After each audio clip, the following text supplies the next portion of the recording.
Baudelaire empieza a escribir Las Flores del Mal cuando tiene 20 años, aproximadamente 19, 20 años. Recién 17 años después aparece la publicación de Las Flores del Mal, que inmediatamente genera un pequeño escándalo literario, ¿no? Francia estaba muy acostumbrada a ese tipo de acontecimientos, ya había ocurrido con Madame Bovary, la novela de Flaubert, y la misma fiscalía en la que se juzga el libro de Flaubert y abre dos causas contra el libro de Baudelaire, una de ofensa a la moral pública y otra de ofensa a la moral católica. Hay una serie de incidentes muy graciosos alrededor del juicio. Lo cierto es que la primera edición constaba de 1000 ejemplares. La fiscalía, que decide retirar la edición, logran retirar o secuestrar 270 ejemplares de esos 1000. Los otros, o sea, alrededor de 700 ejemplares, circulan de manera clandestina a partir de ese momento. Así que sé que la Biblioteca Nacional tiene uno de esos 700, lo cual es una verdadera maravilla, digamos, para la biblioteca, ¿no? Decía que hay una serie de episodios graciosos, entre los cuales en algún momento el Poulet Malassis le sugiere mantener la misma edición, arrancando los poemas que habían sido condenados. Condenan 6 poemas, básicamente.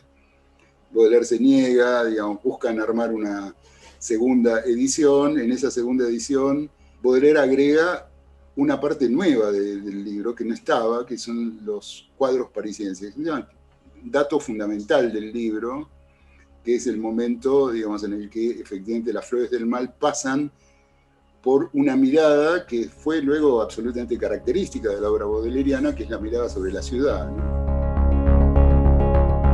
Las traducciones la historia de las traducciones de Las Flores del Mal al español empiezan por la traducción de Eduardo Marquina.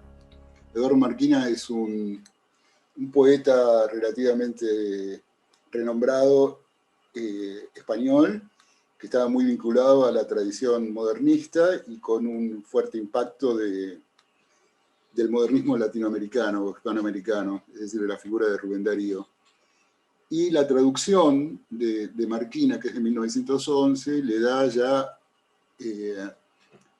ese sesgo, ¿no? Un sesgo, una mirada y una entonación que están muy vinculadas a la lógica prosódica y a la lógica retórica, por así decir, del modernismo español, ¿no? O en español. Esto significa que tiene una tendencia muy fuertemente adjetivante, muy fuertemente vinculada a la idea del espíritu absoluto de la poesía, es decir, a una vieja tradición que el modernismo hereda del romanticismo, que es la de colocar la lengua poética como una lengua superior, una lengua divinizada de algún modo. Y esa primera traducción me parece que marca un poco el rumbo de lo que fueron las traducciones al español hasta los años más recientes. Hay una primera traducción argentina que es de Nidia Lamarque, que se queja muy amargamente de las imprecisiones y las inexactitudes, que las hay efectivamente en la traducción de Eduardo Marquina, pero sigue un poco la misma línea, ¿no? Incluso creo que comenta en algún pasaje de la introducción el hecho de que está un poco bajo la égida o bajo el cielo, por así decir, de la traducción de la poética modernista, ¿no? Lo mismo pasa con las traducciones al español más recientes hechas en España.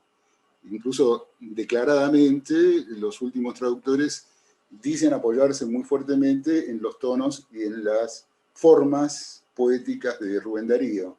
Si uno lee en Las Flores del Mal uno de los primeros poemas, el Albatros, ahí precisamente aparece con toda nitidez esa idea de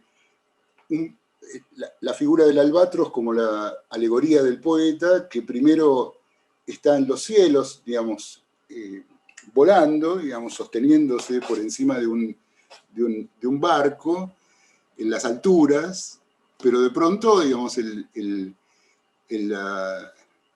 albatros cae sobre la cubierta del barco y entonces es merecedor en la cubierta del barco de toda clase de irrupciones violentas de los propios navegantes, ¿no?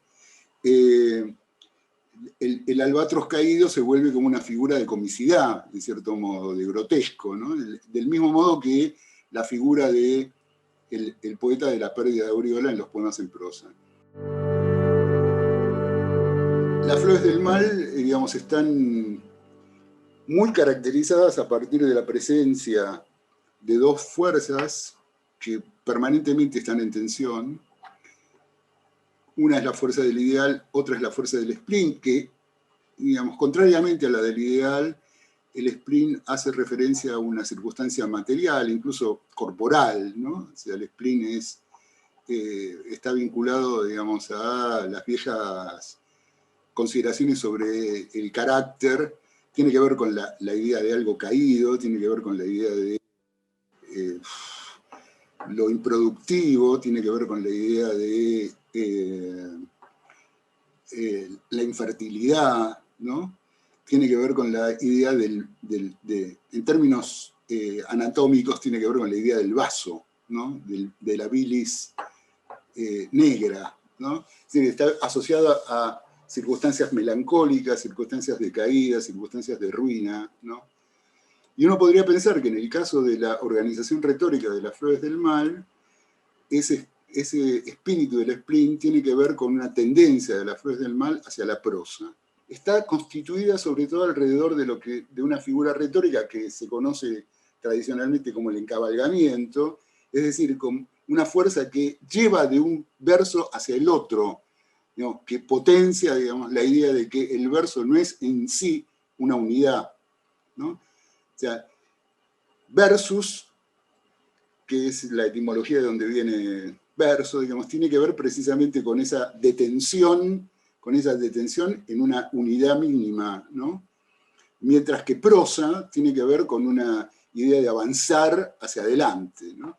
Y pareciera que efectivamente los poemas de las flores del mal no se pueden leer sobre la idea de una unidad de sentido verso a verso, sino que hay que leerlos por párrafos, digamos, al menos por estrofas, o por el poema completo en muchos casos. Benjamin precisamente apela a muchas consideraciones acerca de las flores del mal como el momento de construcción de una poesía que entra en crisis con la tradición lírica y que por lo tanto señala la propia crisis de la poesía misma en el mundo moderno, digamos. Ese es un poco el esquema a partir del cual la traducción que hice, digamos, siguió un poco esa lectura, ¿no? Entonces, se guardó muy bien de excluir una gran adjetivación, digamos, ¿no? De subrayar más bien los motivos materiales, sustantivos de la obra.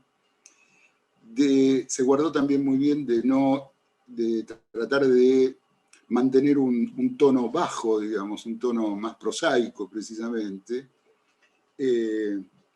Hubo algunos ensayos previos, incluso aquí en la Argentina, Ulises Petit de Murat tradujo Las flores del mal en prosa. O sea, lo llevó estrictamente a la prosa, eludiendo todos los problemas que tienen que ver con la métrica, con la rima, etc., que yo tampoco seguí. Yo traduje en verso blanco, digamos.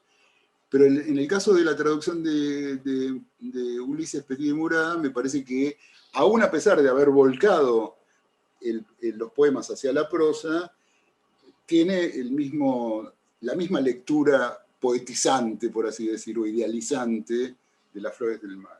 Digamos, ese rasgo de tensión entre la fuerza del ideal y la fuerza del spleen está presente desde el primero de los poemas hasta el último, digamos. No es que haya una progresión, o hay una progresión, digamos, ¿no? Pero siempre hay efectivamente este doble movimiento entre el ideal y el spleen, y a mí se me ocurrió pensar que en esa fuerza, en esa tensión que constituye el libro, la dominante, seguramente conociendo, digamos, hacia dónde va luego la obra de Baudelaire, es el spleen, ¿no? El motivo, digamos, de recuperar muchos de los motivos de las propias Flores del Mal, reescritos después en los poemas del spleen de París, ¿no? Y es muy interesante el prologuito, que no es un prólogo, sino una dedicatoria de Arsène Hussein, en donde dice, bueno, poemas que no se sepa bien, digamos, que están sobre todo regidos por el ritmo de la ciudad, ¿no? Por el ritmo de la ciudad. Es decir, por el ritmo que ya se había hecho evidente en la ciudad moderna, de ese rasgo efímero, veloz, transitorio, ¿no? En el caso del pintor de la vida moderna, él pone ese rasgo en un pintor que es un caricaturista en realidad, como Constantin Guy, que lo que hace son tomar, digamos, como bocetos, ¿no? Y entonces Baudelaire dice, bueno, el artista es como un paseante, un tipo que va por la calle, digamos, mira y boceta, y después a la noche, digamos, eso lo traduce en obra, ¿no? Durante el día pasea, digamos, ¿no? Que es otra de las obsesiones baudelerianas, ¿no? La flanería, es decir, el paseo, ¿no? El paseo por la ciudad. Ese rasgo de lo efímero y de lo transitorio está vinculado con la idea baudeleriana de lo nuevo, ¿no? Es decir, de lenguajes nuevos, ¿no? Me parece que ahí, alrededor de la idea de un lenguaje nuevo, es donde habría que pensar la continuidad de Baudelaire con Rimbaud y con las vanguardias, ¿no? O sea, la idea de lo nuevo no tanto como aquello que viene a imponerse como, aunque también, porque Baudelaire era un gran observador de la moda, no tanto como aquello que viene a imponerse alrededor de las modas y las imposiciones momentáneas de la moda, sino lo nuevo en esa idea de aquello que se presenta y al mismo tiempo que se presenta se pone en cuestión, ¿no? Eso es lo nuevo para Baudelaire, es decir, aquello que una vez presentado de algún modo pone en funcionamiento las propias reglas de su caída, ¿no? De su destitución, diríamos, ¿no? De su imposibilidad, ¿no? Eso es lo nuevo.